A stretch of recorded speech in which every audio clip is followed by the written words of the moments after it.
मध्य प्रदेश की धरती पर अब मौसम बदलने वाला है। मौसम के रंग बदलने वाले हैं। आज प्रदेश में दो रंग दिखेंगे। मध्य प्रदेश के 32 जिलों में लू और आंधी बारिश का अलर्ट जारी किया गया है। छत्तीसगढ़ में भी मौसम का मिजाज अब बदल चुका है। रायपुर में बारिश की संभावना देखी जा रही है। उधर भोपाल, इंदौर, जबलपुर में आंधी बारिश के आसार हैं। निवाड़ी, दतिया समेत कई शहरों में लू का असर रहेगा।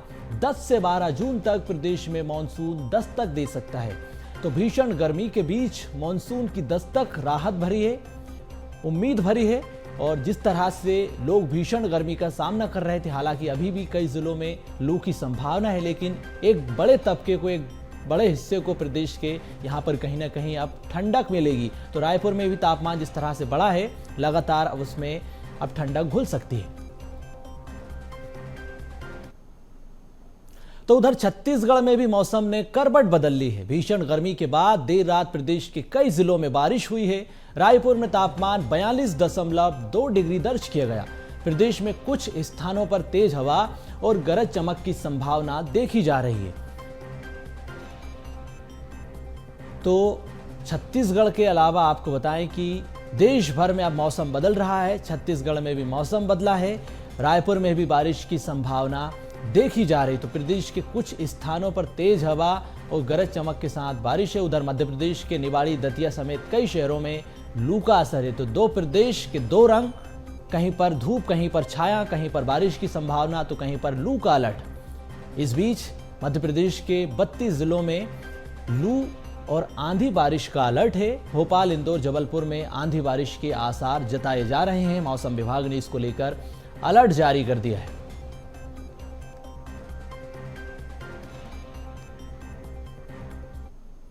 इसी खबर पर हमारे साथ अधिक जानकारी के लिए भोपाल से विवेक राणा जुड़ेंगे और रायपुर से हमारे साथ अविनाश अधिक जानकारी के साथ बातचीत करेंगे। तो जिस तरह से मध्य प्रदेश और छत्तीसगढ़ में मौसम बदल रहा है, विवेक, सबसे पहले मैं आपके पास आऊंगा।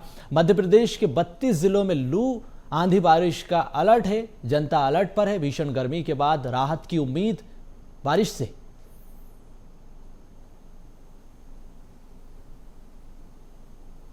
मिल रहे हैं क्योंकि बीते दिन जिस प्रकार से लोकसभा खत्म हुआ और लोकसभा खत्म होने के बाद से ही मध्य प्रदेश के कई जिले हैं जहां पर लगातार गरज चमक के साथ बूंदाबांदी का दौर देखने को मिल रहा है। साथ ही जबलपुर संभाग, भोपाल संभाग और होशंगाबाद संभाग के जिलों की यदि बात करें तो लगातार गरज चमक के साथ बारिश का जो दौर है वह देखने को मिल रहा है। हालांकि दो मौसम लगातार मध्य प्रदेश पर बने हुए हैं। कई ऐसे जिले हैं जहां पर जो गर्मी है वह देखने को मिल रही है, मगर गर्मी की यदि बात करें तो लगातार तापमान में जो गिरावट है वो दर्ज की जा रही है। और मध्य प्रदेश के आम लोगों की यदि बात करें तो मध्य प्रदेश के आम लोगों को कहीं ना कहीं जो राहत है वो अब मिलती हुई गर्मी से दिखाई दे रही है क्योंकि जिस प्रकार से बीते दिन मध्य प्रदेश में लगातार गर्मी का तांडव देखने को मिला है और बारिश के बाद अब आम जो लोग हैं वो गर्मी से अब जो बेहाल होते नहीं दिखाई दे रहा है। लगातार आम लोगों को अब गर्मी से राहत मिल रही है। वहीं राजधानी भोपाल की यदि बात करें तो कल देर रात जिस प्रकार से तेज बारिश का दौर देखने को मिला है, पूरी राजधानी की यदि बात करें तो पूरी राजधानी का जो तापमान है वह अब सामान्य हो गया है। गर्मी की जो स्थिति है वो अब देखने को राजधानी भोपाल में नहीं मिल रही। मगर मौसम वैज्ञानिकों का कहना है कि जिस प्रकार से राजस्थान और पश्चिम बंगाल की खाड़ी में एक नया चक्रवात बना है, जिसके चलते अब मध्य प्रदेश में 10 और 12 जून तक जो मानसून है वो आ सकता है। हालांकि प्री मानसून ने तो मध्य प्रदेश में दस्तक दे दिया है और अब मानसून की यदि बात करें तो 10 और 12 जून तक मध्य प्रदेश में जो मानसून है वो आ सकता है। हालांकि इसके पहले मौसम वैज्ञानिकों का कहना था कि 20 जून तक मध्य प्रदेश में मानसून आएगा, मगर जिस प्रकार से चक्रवात देखने को मिल रहा है, चक्रवात लगातार बना हुआ है, जिसका असर अब सीधे सीधे मध्य प्रदेश के तमाम जिलों में देखने को मिल रहा है और अब लोगों को गर्मी से जो राहत है वह मिलती हुई दिखाई दे रही है। जी बिल्कुल विवेक, तो बारिश की बौछार का एहसास अब लोग महसूस करने लगे हैं। मैं आऊंगा आपके पास, छत्तीसगढ़ जाऊंगा सीधे अविनाश के पास। अविनाश, ये भीषण गर्मी है तो क्या लू का अलर्ट है, तो क्या बारिश का इंतजार है? मॉनसून की जो दस्तक है उसके लिए लोग बेकरार हैं। क्या स्थिति है छत्तीसगढ़ की? देखिए, नौतपा में जो भीषण गर्मी पड़ी है और गर्मी ने जो तांडव मचाया है, कई लोगों की इसमें मौत हुई है छत्तीसगढ़ में। लेकिन अब अभी की स्थिति अगर देखें तो तापमान में जो है, जो नौतपा में जो तापमान चल रहा था उसमें भारी गिरावट जो है वो देखने को मिल रही है। लेकिन फिर भी तापमान जो है 42.2 डिग्री राजधानी रायपुर में तापमान दर्ज किया गया है। वहीं अगर हम दूसरे जिलों की बात करें तो मुंगेली में अधिकतम तापमान 43.5 डिग्री लगभग तापमान वहां पर दर्ज किया गया है। लेकिन इससे देखा जा रहा है कि अभी भी गर्मी जो है वो तेज है, दोपहर में तेज गर्मी है। लेकिन हल्की बारिश के चलते कुछ इलाकों में हल्की बारिश होने के चलते जो है गर्मी का प्रभाव जो है उतना नजर नहीं आ रहा है। लेकिन फिर भी ये देखा जा रहा है कि कई जगहों पर जो है भीषण गर्मी पड़ती हुई नजर आ रही है। तो वहीं दक्षिण छत्तीसगढ़ की अगर हम बात करें तो वहां पर हल्की बारिश की भी संभावना जताई जा रही है। हमारे साथ मौसम विभाग के अधिकारी संजय बैरागी जी भी मौजूद हैं। उनसे ही हम सीधे जान लेते हैं कि कैसा मौसम का हाव भाव रहेगा छत्तीसगढ़ में आने वाले दिनों में। देखिए, आने वाले दिनों में जो ये सेंट्रल और नॉर्थ छत्तीसगढ़ में जो है तापमान जो है 42 के आसपास ही रहेगा और नमी की मात्रा बढ़ रही है। तो इसके कारण जो है हल्की बारिश की संभावना है एक आध जगह पे नॉर्थ और सेंट्रल छत्तीसगढ़ में, जिसमें क्या होता है उमस बढ़ेगा लेकिन तापमान में परमानेंट गिरावट नहीं होगी। और बस्तर संभाग की बात करें तो वहाँ पर तापमान तो गर्मी बहुत ही कम है, वहाँ नॉर्मल है। और ये मानसून आने तक जो है ये सेंट्रल और नॉर्थ छत्तीसगढ़ में ऐसे तापमान बना रहेगा। और जो मानसून की बात, हाँ, लू चलने की संभावना नहीं है, लेकिन 42 के आसपास थोड़ा उतरता रहेगा, डिग्री का कम डाउन ज़्यादा और ये हो सकता है।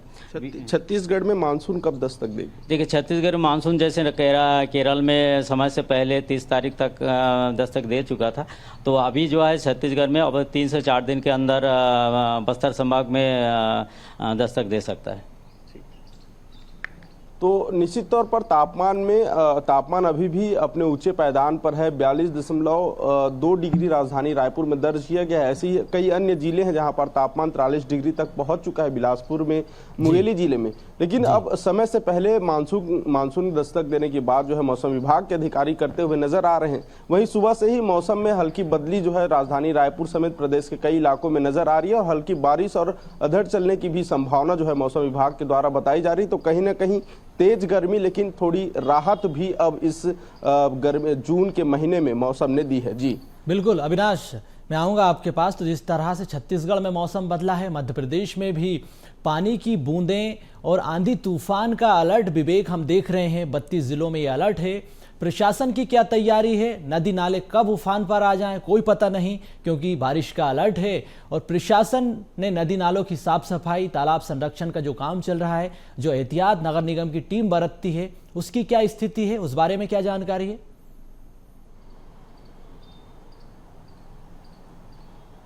बिल्कुल, मध्य प्रदेश के यदि जिला प्रशासन की बात करें और नगर निगम की यदि बात करें तो जिस प्रकार से पूरा अमला बीते दिन गर्मी को लेकर अलर्ट था, अब जिस प्रकार से प्री मानसून मध्य प्रदेश में दस्तक दे चुका है, उसके बाद से ही जो मानसून की जो तैयारी है वह जिला प्रशासन और नगर निगम की टीम द्वारा किए जा रहे हैं। क्योंकि बात की जाए शहरी क्षेत्रों के यदि नालों की यदि बात की जाए तो लगातार जो साफ सफाई अभियान है वह चलाया जा रहा है, जिससे जो नाले हैं वह पानी भरने के बाद उफान पे ना है, कहीं ना कहीं साफ सफाई रहे। और साफ सफाई के साथ साथ जो हमेशा देखने को मिलता है कि ज़्यादा पानी भरने के कारण या पानी निकलने की व्यवस्था नहीं रहती, तो कई बार देखने को मिलता है जल भराव की स्थिति शहरी क्षेत्रों में देखने को मिलती है, जिसके चलते ये तमाम जो लगातार जिला प्रशासन और नगर निगम की टीम द्वारा लगातार जो अभियान है वह अभी से शुरू कर दिया गया है।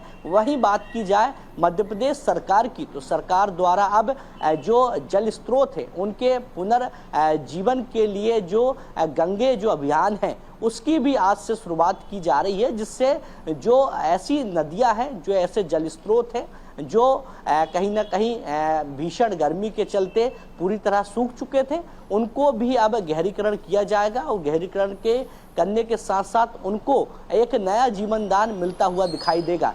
क्योंकि भीषण गर्मी थी मध्य प्रदेश में, और भीषण गर्मी में देखने को मिला कि कई ऐसे नदी हैं, कई ऐसी तालाब हैं जो पूरी तरह सूखते हुए दिखाई दिए थे। मगर प्रदेश सरकार ने निर्णय लिया कि आज राष्ट्रीय पर्यावरण दिवस के मौके पर आज से ही ये पूरा जो अभियान है मध्य प्रदेश के हर जिला और तहसील स्तर पर शुरू किया जाएगा, जिससे जल स्रोत है जिनको एक बार फिर जीवन देने की जो कोशिश है वो सरकार करती हुई दिखाई देगी।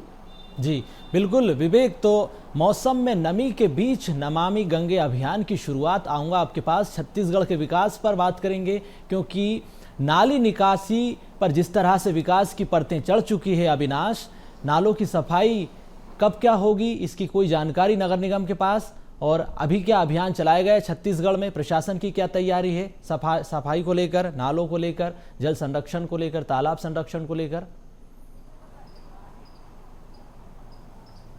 देखिए, छत्तीसगढ़ में ये कई रायपुर नगर निगम की ही अगर हम बात करें तो यहाँ पर राजधानी रायपुर में ही लगभग 50% नाले जो हैं उन पर कब्जा हो चुका है। कुछ ही दिन पहले एक आंकड़ा जो है जारी किया गया था नगर निगम के द्वारा, जहाँ पर जो शहर के आउटर क्षेत्र है जहाँ पर ड्रेनेज सिस्टम लगे हुए हैं, शहर का गंदा पानी बाहर निकलता है, ऐसे क्षेत्रों के नालों पर अभी करीब 50% हिस्सों पर कब्जा हो चुका है। और इसको लेकर जो है निगम प्रशासन अब सकते में आ गई है कि आखिर इतना बड़ा जो नाला है वो कब्जा कैसे हो सकता है। दरअसल बारिश से पहले यहाँ पर नगर निगम के द्वारा जो है साफ सफाई का काम शुरू किया गया था, नालों की साफ सफाई, उसमें जो गटर बने हुए हैं उसकी साफ सफाई और कचरों को लेकर, ताकि बरसात के समय में शहर के अंदर कहीं भी जलभराव की स्थिति ना हो। इन परिस्थितियों का जांच करने जब निगम कमिश्नर निकले तो उन्हें पता चला कि शहर के जितने भी आउटर क्षेत्र हैं उसमें से 50% जो नाले हैं उन पर कहीं मकान बन गए हैं तो कहीं अवैध कब्जा हो चुका है। ऐसी स्थिति रायपुर नगर निगम की है। और पिछले